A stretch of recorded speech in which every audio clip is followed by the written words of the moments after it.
প্রথম শহীদ আবু সাঈদের পরিবার আবু সাঈদের ভাস্কর্য না বানানোর জন্য অনুরোধ করেছেন। এই বিষয়টিকে কিভাবে দেখছেন? দেখুন, বৈষম্যবিরোধী ছাত্র আন্দোলনে যিনি মারা গেছেন আবু সাঈদ, আল্লাহ তাআলা তাকে শাহাদাতের মর্যাদা দান করুন। তার পরিবারের একটা চিঠি আমিও দেখেছি যে তার বাবা সেটি লিখে অনুরোধ করেছেন। অনেকেই তাকে স্মরণীয় করে রাখবার জন্য তার ভাস্কর্য নির্মাণ করতে চেয়েছেন। তার প্রতি ভালোবাসা প্রকাশ করতে গিয়ে তার বাবা বলেছেন সে ব্যক্তিগতভাবে ধার্মিক মানুষ ছিল। আমরা তার ফেসবুক স্ট্যাটাসগুলো দেখেছি যে সে পরিষ্কার একজন ধার্মিক মানুষ ছিলেন এবং বাবা-মা ধার্মিক। যার কারণে তারা এটি না করার অনুরোধ করেছেন। এখানে আমাদের জন্য অনেক বড় একটি শিক্ষা রয়েছে। আমি এটাকে খুব পজিটিভ এবং ভালো একটা উদ্যোগ দেখতে পাচ্ছি।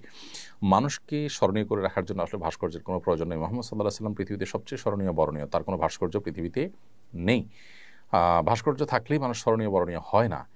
অনেক সময় ভাস্কর্য থাকার পর মানুষ অপমানিত হয় এবং অসম্মানিত হয়। বিধায় মানুষকে স্মরণীয় বরণীয় বা সম্মানিত করবার জন্য এটি কোনো বিশুদ্ধ পদ্ধতি নয়। শয়তান মানুষের উপরে নানাভাবে প্রভাব সৃষ্টি করে, মানুষকে ক্ষতি সাধন করে যেসব প্রক্রিয়ার উপরে মাধ্যমে, তার মধ্যে একটা হলো এই প্রাণীর যে অবয়ব বা আকৃতি তৈরি করা হয় সেটার উপরে শয়তান ভর করে। এটা শয়তানের বাহন অনেকটা বলতে পারি। এটা নিয়ে অনেক গবেষণা আছে, অনেক আলাপ আছে। সংক্ষিপ্ত ভাষণের এই প্রশ্ন উত্তরের সেশনে আমরা বিস্তারিত বলতে পারবো না। শুধু এটুকু বলছি যে এ সমস্ত প্রাণী, কোনো প্রকার প্রাণী, মানুষ হোক অন্য কোনো প্রাণী হোক, তার অবয়বকে ভাস্কর্য আকারে নির্মাণ করা, পুতুল ইত্যাদি তৈরি করা এবং সেগুলো প্রদর্শন করা, এটা শরীয়তে হারাম করা হয়েছে।